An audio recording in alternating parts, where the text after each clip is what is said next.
নদীর ধারে ছোট্ট এক গ্রামে থাকত মেয়ে, নাম তার মেহের। সে খুব চুপচাপ, নিজের মতো থাকত, কিন্তু তার চোখে ছিল এক অদ্ভুত স্বপ্ন। প্রতিদিন রাত হলে সে নদীর পাড়ে গিয়ে বসত, আকাশের চাঁদের দিকে তাকিয়ে থাকত।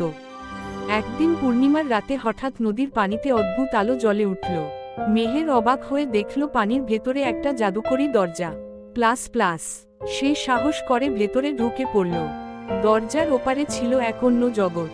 চারদিকে আলো, উড়ন্ত পাখি, রঙিন আকাশ, যেন স্বপ্নের রাজ্য।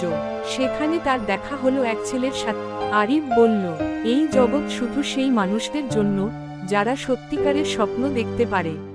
মেহের আর আরিফ একসাথে সেই জাদুর জগৎ ঘুরতে লাগলো। হাসি, গল্প আর এক অদ্ভুত অনুভূতি, ভালোবাসা জন্ম নিল।